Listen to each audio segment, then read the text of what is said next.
Alright, what's happening? Y'all? It's your boy Rico from RicoScores, and I know I keep using this same background, but anytime Miss Josh Harris putting his foot down to make a move, or at the very least there's a report that he will make a move, we gotta have this, because I mean, bruh, you can't even lie, man. This look like a hard album cover. I need to angle it better, actually, to where you can see Magic Johnson better and stuff like that. But before I go on a ridiculous rant that I'm pretty sure most of y'all probably don't care about, there are strong reports that the Washington Commanders will fire head coach Ron Rivera at the end of the season. We got to dive into why this trustworthy source says this, and then we also got to dive into another thing that other reporters have been explaining why Ron Rivera and Martin Mayhew will not survive this next regime change, and also how Eric Bieniemy, if anything between those three, Ron Rivera, Martin Mayhew, and Eric Bieniemy, is probably the most safe.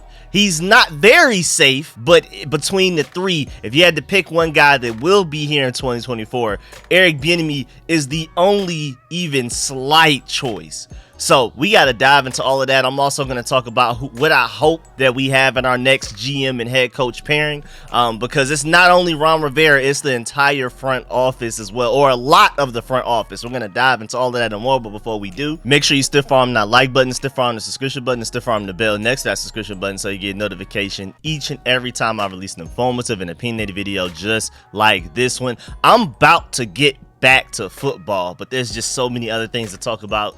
So I promise y'all we will be getting back to football, maybe towards this evening or something. I'm gonna finally get that Dolphins video out where I'm just basically reviewing what happened in that Dolphins game, and it's like I said, it's basically gonna be a therapy session. We're just gonna be here to laugh together about how bad the Commanders have been, but I'm also gonna point out in some areas where it's not all that dark. There are some shines of light, there's some flashes here and there depending on, because y'all know how I do my different position group breakdowns where we talk about every player, every coach, and stuff like that. So I'm gonna bring a lot of stats just to basically show y'all how bad we have truly been this season, and how teams are basically breaking records against us and all kinds of stuff like that. So make sure y'all stay tuned for that, and I have so much other content. Like I said, I'm getting back to more football stuff, but there's just been so many interesting topics to talk about, so I just been running with that because it's been really fun, especially getting in the comment section and reading y'all replies. So let's go ahead and get to it, man. Can't wait. Let's get it. He's our quarterback for the 5-10 years, and I truly believe that.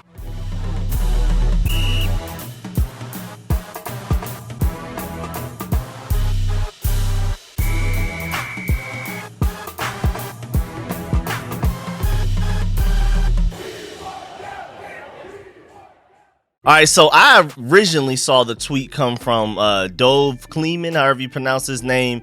He said, report, the Commanders will fire head coach Ron Rivera and some front office people at the end of the regular season. And this is coming from Diana Rossini, I think that's how you pronounce it, Diana Rossini, over there, senior NFL insider for The Athletic. And her exact thing is, because the actual title of the article is Rossini, what I'm hearing in NFL Week 15 on the league coaching carousel and more. So this is not a Commanders article, but when she got to the section of her article that said next coaching firing, because with everything that just happened with the Chargers, she's basically talking about, all right, so who's probably next? The exact little small paragraph she said was, quote, there are no surprises arriving in Washington at the end of the regular season. I love to hear that. No surprises. This is expected. At this point, everybody knows this is going down. No surprises. Nobody should be surprised. We all know. We're all on the same page here.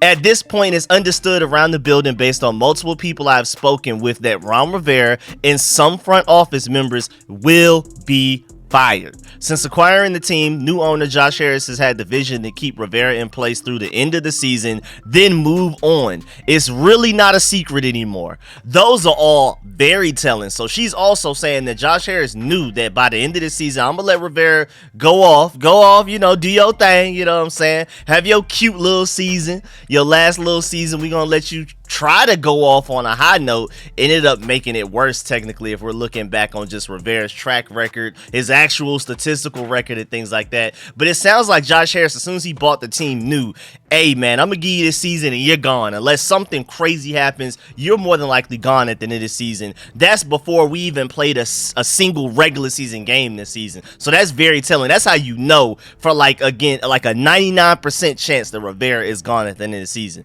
And then on top of that, the fact that she said it's really not even a secret anymore. Like, she almost, the way she's wording it, the diction sounds like she even feels silly for having to report this. She's saying it as if we all know this. Like, yeah, Rivera's definitely gone. I shouldn't even have to talk about it. If you ask me who the next coaching firing is, I got my hand on him. Unless there's just somebody that's going to be fired mid-season before the actual regular season finishes. The guy that's probably next out on the door is Ron Rivera. And she's basically saying the only probably is Rivera going to be literally next, or is there going to be a head coach fired before him? But it's definitive that Ron Rivera is gone, along with some front office members, and that's so great to hear. And up to today, from everything I've been hearing and reading, I felt like it was like a low 90% chance that Rivera will be gone, Martin Mayhew and all of those guys. But now after this, again, the way that she's wording it, it's like, nah, duh. Like, y'all thought that there was a chance he may still be here at the end of the season, all that type of stuff. I feel like it's like a 99.99% chance that he's gone. Only reason I don't say 100% is because you gotta account for error. For any of y'all, I don't know how much y'all dive into statistics and things like that, but you always got to account for room for error and things like that. So nothing's technically ever 100%, but this is the closest you can get to 100% possible right now. You literally never know. Like, Josh Harris could just have a vision in his dream of Rivera holding up a Super Bowl trophy, wearing some burgundy and gold attire and things like that, and then just completely hit a 180 on everything, hit the red button and say, forget everything I've said and preached to y'all since before the season even started, according to Rossini. So this is really interesting, but again, you never know. I'm never saying 100% because again, I'm a statistics guy, and I can't even just formulate my mouth to say I'm 100% sure about anything until it's literally happened. I'm not 100% until it's literally happened, but this is as close as you can get to 100% as possible. But what do you mean by some front office members? Well, I'm definitely hoping that Martin Mayhew is one of them, and I'm pretty sure he is. John Comm has already reported that Josh Harris is going to do a system to where, like, he gets his GM. Him and Eugene Shen are probably going to collaborate on the next GM. Going to be very analytics based, very progressive, very innovative, all of that type of stuff. Very forward thinking, like ahead of the curve. We're going to do things that not many other NFL teams are doing yet. Maybe the entire NFL will be doing it at a certain point, but we're going to be the first to do certain things. And I'm really excited about that. We're going to be like a cutting edge, modernized team that's always ahead of the curve and things like that. I'm pretty sure Josh Harris and Eugene Shen are going to collaborate on a GM, and then that GM will hire his head coach, defensive coordinator, offensive coordinator, all of that type of stuff. Whether it's Eric Bieniemy or not, we'll see. We'll talk about that towards the end of the video, but that's not the most important thing today that we're discussing in this video. But yeah, I'm pretty sure Josh Harris is cleaning house. This is literally going to be an expansion team. Like, how different this entire organization is going to look when compared to from August 2023 to August 2024, it's going to be astounding. I'm pretty sure y'all are going to look back at August 2023 and be like, wow, like the turnover rate is going to be insane. I'm warning y'all now. It's literally going to feel like an expansion team with us having these high draft picks, with us having this ridiculous amount of cap space, with us having a lot of our current players on the 2023 roster, like starters, like meaningful players, like impactful players. A lot of these guys are unrestricted free agents at the end of this season, which means they're literally like just free agents that can go anywhere. Like, we have just as much of a chance of signing them as any other team in the NFL. Kendall Fuller, Curtis Samuel, Antonio Gibson, Karen McCurl, just to start. And then you also have guys like Charles Leno that you can cut, and the dead cap isn't bad enough to where you're worried about cutting them. You can cut him and save like $7-8 million in cap space. You can cut Logan Thomas and save more than what the dead cap will leave behind as well. I mean, this is like the perfect opportunity for a GM, head coach, and all of those guys to come in and leave an immediate mark on this team. We probably have the most open capital out of any other franchise in the NFL right now this potentially moving on to a new regime, that you could just come in and make this much of an immediate impact. Yeah, we could talk about other teams that have better quarterbacks. We could talk about other teams that have better rosters just in general, more playmakers and things like that. But if you're talking about the ability to come in and immediately change everything that a team got going on, to immediately leave your mark, I feel like we have to be number one, at the very least top two, out of all coaching opportunities, GM opportunities, head coach, all of that type of stuff. Not too many teams have the picks that we have, the capital that we have, the amount of key players that are going to be unrestricted free agents, top to bottom. It's wild, man. And then also on top of that, you also have a potential franchise quarterback that's a 5th round rookie, still 2 years left on his rookie deal. I think that's really interesting. But speaking of August 2023, if I would have told you that the Commanders would only win 4 games in the 2023 season back in August, you would have assumed Rivera was not only going to be fired, but more than likely fired mid-season. Things got complicated, and for reasons I've already stated in previous videos, Josh Harris just doesn't want to make it look like he's reactionary. He doesn't want to attach himself to the Tepper brand over there for the Carolina Panthers, what he got going on. He wants to show that he's patient and willing to allow a head coach to finish his job and things like that before they make any changes. And he's trying to basically be more attractive to a potential great GM. He doesn't want that GM coming in being nervous, worrying about the fact that he could potentially be fired mid-season, because that's making GMs and head coaches less likely to even want to become a part of the Washington organization. So he's like, yeah, Rivera's been bad, but I'm just trying to show GMs and head coaches that you can even be 4-win bad and I won't fire you mid-season. So you have every opportunity to do what you need to do. Don't worry about it. I'm not Tepper over there for the Carolina Panthers. I'm gonna let you do you type of thing. I think that's the majority of the reason why Rivera has not been fired yet. But again, he seems as good as gone at this point. But back to the front office, I don't think enough blame gets shifted towards Martin Mayhew. And that's why she mentioned front office members. I'm surprised she didn't say Martin Mayhew by name. I know Rivera is the face of this operation, and there is a lot of blame that he deserves, and you could argue probably even most of it. But Martin Mayhew has been behind the scenes setting us up for failure too, dog. I'm telling you. Even if you just look at his track record with previous teams, especially the Lions, you can argue that it took the Lions this long to fix and recover from the mess that he made when he was their GM. You can argue that. I mean, there have been a lot of changes. They've drafted well, but why have they suddenly been drafting well these past few years compared to when Martin Mayhew used to be there and things like that? So, hey man, Martin Mayhew has secretly been behind the scenes, basically just self-destructing his organization is what it feels like. Now again, Ron Rivera deserves the majority of the blame, because at the end of the day, with the way that this organization was structured, Martin Mayhew couldn't do anything without Rivera signing off on it. We've seen the draft videos, the behind the scenes for drafts and things like that. Martin Mayhew was like, yeah, I want this guy. I'm really thinking about getting this guy. Let's go ahead and get this guy. But before we do, Rivera, how do you feel about it?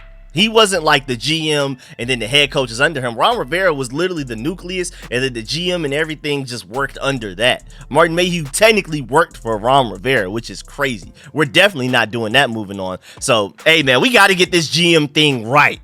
From what we've seen with Martin Mayhew, not only for the Burgundy and Gold, but for the Lions and just his track record overall around the NFL, we got to get this thing right. And I trust the fact that Eugene Shen and Josh Harris are probably going to come together to hire the right GM, and then that GM will hire the head coach. Again, like I've said, according to several reports, including John Com, that's how Josh Harris wants to run his organization. That's how he's run his other professional sports organizations as well, as far as like the Sixers and his team for the NHL. He hires the GM hires the head coach, and we move on from there. Everything else falls in place after that. No more coach-centric power structures, no more coach-centric models, no more head coach running the entire show and doubling as a GM, which again is the reason why Bill Belichick has no chance of becoming our next head coach, GM, whatever you want to call it. The head coach, all you do is go out there and coach. You do head coach things. No more running the organization as if you're like almost like a step under the owner, basically how Rivera's been here. Even though, over time he's given up some of his power here and there. Like he brought in Martin Mayhew, Chris Poley, and Marty Herney to help on the GM side. He allowed Eric Bieniemy to be the assistant head coach this season. He's running the practices, he's running the meetings and things like that. He had complete control over the offense. Jack Del Rio has had complete control of the defense basically since he's been here until he got fired. So Ron Rivera has like lessened his power every year, but he's still very powerful. We're no longer doing that with the head coach. We're not at all. Honestly, I feel like if Josh Harris and Eugene Shin hire the right GM, everything will just fall right into place. And I just have one solid request for the next GM, next regime, next head coach, whoever is doing all of the personnel decisions. Eugene Shin too, I'm talking to you. Please don't play it safe like we did under Ron Rivera in both free agency and the draft. Stop drafting guys with supposedly high floors, the safe guys that are not difference makers, playmakers, game changers, none of that. Stop doing that, man. Please. Shouts out my dog Cam Newton. Westlake, we see you, boy. With everything he got going on. But to his point, I'm not necessarily saying his exact point, but just because the whole thing about his game managers and things like that, what I want to say is I feel like we've been bringing in game managers at every position, not just quarterback. It really feels like we just have a bunch of game managers everywhere, all up and down both the offense and defense. But again, like I've said before, I feel like some or even a lot of that has to do with the way that we coach and scheme our players, because I don't feel like we necessarily allow our players the freedom to deviate from the play call and make a play. Again, I'm just going to keep bringing up this example. The Seahawks did not tell Devon Witherspoon before the play happened to go strip the ball from Sam Howell. That's something they practice, that's something they rehearse and things like that, but that wasn't the exact play call. That wasn't the play call right before that play happened. That was just Devon Witherspoon making a play. Can we please bring in guys that make plays? Again, shouts out my boy Cam Newton. This is not his exact point. I'm not diving into all of that right now, but when we're talking about game managers, I just feel like we literally have game managers top to bottom on this roster, and if anything, our quarterback has the potential to be one of the very few guys that isn't a game manager on this roster. Feels like everybody else is just a safe guy that should make these plays here and there. They should be dependable, and then even those guys haven't been dependable. Our first round pick from last year, Jahan Dotson, was supposed to be this high floor, always open, catches everything guy, and he hasn't even been doing that. It's just like, man, can we please get some game changes when we need to play the most, is ready to make that play and win the game for us? It just doesn't feel like we really have that at all on this team. Maybe you could say a couple of guys, but overall, it doesn't feel like other teams, man, where you just had this guy, when it matters most, they're going to make a play. I was hoping Chase Young could have been one of those guys that never panned out. He was having a really good season for us before we traded him, but he never became that just game changer. Man, we really need this strip sack right now. We're up 2 points with a minute left. We're on defense. We need somebody to make a play. We just haven't had that guy. We've had moments like Deron Payne, that one drive earlier this season. Was it against the Broncos? I believe it was. It was definitely earlier in the season, though, where he literally dominated that drive. Like first, second, and third down, he literally put the team on his back. I want something like that, but more consistently, man. But moving on, there's another article from ESPN where reporters are explaining why Ron Rivera and Martin Mayhew will be done after this 2023 season, and that Eric Bieniemy is safer than those two. Now, I do want to say that Eric Bieniemy may survive what Ron Rivera and Martin Mayhew can't, and that's a clean house, but I'm not saying that he will or that it's even likely. But he has a better chance than those other two for sure. Let's go ahead and get to the article, man. I'm not even about to continue to waste y'all time. So on ESPN, they have an article titled NFL Week 15 Latest Buzz, Upset Picks, and Coaching Hot Seats. This is basically just similar to what Rossini did over there with The Athletic, but it came out a few days before. That came out December 13th. Her article just came out today. And when you get to the Washington Commanders part of it, because again, they're talking about several different topics, several different teams, you have Jeremy Fowler and Dan Graziano. And they said, going back and forth, Fowler says this one is, what's the latest on Ron Rivera and the Commanders, perhaps the league's hottest coaching seat?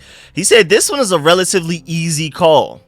The expectation here is Rivera will be out after 4 seasons, and the front office changes could be on the way too. I'm told Rivera is at peace with his Washington tenure, and that people in the building are openly embracing for major changes. So that's another interesting note right there, that Rivera is even just at peace with it. Like, yeah, man, let me just go and finish out this season. I already know I'm gone. My bag's already packed. I'm ready to just go back to Cali, where I'm from, probably, type of thing, or maybe looking for the next head coaching opportunity. Maybe he'll just take a break. Maybe he just won't coach again. But that's interesting to hear that he's at peace with it. He's not leaving kicking and screaming. He's not going to be surprised when the headlines are all saying Washington Commanders have finally fired head coach Ron Rivera and Martin Mayhew and all of these guys. It sounds like Rivera already knows what's on the way. He's basically just here to leave with pride and dignity and just like, let me just go out swinging type of thing. I hope we don't win any games, but at the same time, that's really interesting that Rivera is reportedly at peace with it, and that's a good thing. I'm happy for him. Owner Josh Harris has developed a good working relationship with Rivera since taking over the franchise in June, but 4 consecutive losing seasons is next to impossible for a coach to survive. I mean, first of all, going winless in the division, like I said, I don't care if you won a Super Bowl the year before. If you go winless in your division, you deserve to be fired. I don't care who you are. But you see Bill Belichick's about to be gone. Anybody can get it. Anybody can get it. Shouts out Adrian Broner for that classic over there, man. Harris will most likely be looking for a sustainable partnership built on quality leadership, and his track record as an owner for the Philadelphia 76ers and New Jersey Devils suggests he'll value a blend of analytics and on-the-field acumen in a coach-general manager pairing. Please. Then Graziano says, yeah, my understanding is Rivera will get the coach out the season, but then changes are likely with him and GM Martin Mayhew both in danger of being replaced by new ownership. What I'm curious about here is whether offensive coordinator Eric Bieniemy can get a serious look, be it in Washington or with one of these other potential openings. Are you hearing anything on Bieniemy and his chances this cycle? It seems the way Sam Howell has played in his first season as starting QB points in Bieniemy's favor, and I do agree with that. I mean, when in doubt, he can lay his hat on the fact that, Sam Howell has showed a lot of potential and flashes. Jeremy Fowler replies, well, I do expect Bieniemy to get interviews once again. He has shown he can help a young quarterback develop and design an offense independent of Chiefs coach Andy Reid. Those are positives. His unapologetic coaching style definitely isn't for everyone, though. But Washington also needed a culture shakeup, and Bieniemy tried to provide that. I completely agree. Perhaps he gets a look in Washington as the in-house candidate. Overall, he'll be a player in the carousel, but whether he's a major factor at this point remains a question. So we just with it. I mean, at a certain point, they just even stopped talking about Rivera and Martin Mayhew, which again makes me happy and optimistic that they're gone, because it just sounds like, yeah, that's done. Those guys, they're gone, and that's not even news anymore. Let's move on to what Eric Bieniemy got going on as far as Washington or wherever. So that also has me excited about that as well. And then also, according to Sports Betting AG, Ron Rivera leads the odds for the next coach fired at 1-3. Then you have Dennis Allen 4-1, Bill Belichick 8-1, Matt Eberflus 25-1, and Arthur Smith 33-1. But Rivera has a considerable lead for the next head coach to be fired, according to Sports Betting AG. And these people don't just make this stuff up. These betting agencies and Vegas and all of these guys are doing this to make money. They want to be right. They're not just gonna put this out there just willy-nilly for the fun of it. They are doing this because they've heard things from different sources. They got a good feel for what's going on, and they're like, based on what we know, what we're hearing, what we're seeing and stuff like that, Rivera's next to go. Now go ahead and put your money on that so we can get some money type of stuff. So yeah, man, I'm super excited. I mean, I'm sad. I don't want to sound excited about somebody being fired, but I'm just very excited about what this next regime is going to be. I'm already mentally on to the next regime. Again, Ron Rivera, appreciate everything you've done for us. Again, I'm going to keep saying it, man, to take us from the completely just embarrassing organization that we were both on and off the field to make us respectable in certain ways. I appreciate you, but there's a certain ceiling that you have, and it's time to move on. And I'm really excited about the future of this franchise. The Eugene Shin hiring made me super excited. The Tim McGrath hiring that I talked about yesterday, if you haven't looked at that yet, those guys are like the future. We're like ahead of the curve, like I keep saying. We're innovative, we're progressive. We're going to be doing things that other teams haven't caught on to yet. And the fact that those two hires both scream that, I'm really excited about what our next GM, head coach, defensive coordinator will end up being, because Josh Harris is clearly on this analytics base. Let's do things before anybody else does it. Let's be innovative. Let's do something new. Let's try this. Let's try that. If it works, great. If it doesn't, let's try the next thing. But we're not gonna play it safe. I'm super excited about that, man. I really am. And also Rivera, before we go, since you know you're on the way out, and especially since you're at peace with it, please don't win on the way out. The best parting gift you can give us as fans, this organization, and the next regime, GM, head coach, all of that, is a top 4 pick. Please don't ruin that on the way out. I like you, man. I really do. I'm wishing the best for you and your future and everything else that you want to do. Don't leave with a sour taste by messing up that top 4 pick, man. Please. But yeah, man, that's the end of this video. Please stiff arm that like button, stiff arm the subscription button, and stiff arm the bell next to that subscription button so you get notification each and every time I release an informative and opinionated video just like this one. Let me know how you feel about everything discussed in this video in the comment section. I'm pretty sure it's going to be a big celebration in the comment section. Again, I'm going to try to do my best to read and reply to as much as possible. I really am trying, but I'm just super busy working on so much content for y'all. So, I just stay patient with me. I really appreciate y'all. And again, man, if you can donate to the stream, I'm saving up for better equipment. Like, I'm trying to get a better stream deck, so when we're live streaming, we have like more reactions and things like that. So like, just make sure if you can, Cash App, PayPal, or directly through YouTube through the super chat, becoming a channel member. Again, I'm working on exclusive videos for my channel members. But if you can't give any money to the channel, that's cool. At the very least, leave a like and a comment on the way out, even if it's just a simple thumbs up or a flame emoji, anything, because that means the world to me and my channel. So man, I really appreciate y'all. Please just do something, interact on the way. Even if you want to leave a thumbs down, just do something on the way out. I really appreciate y'all. I'm gonna catch y'all probably later on this evening with another video. I'm out.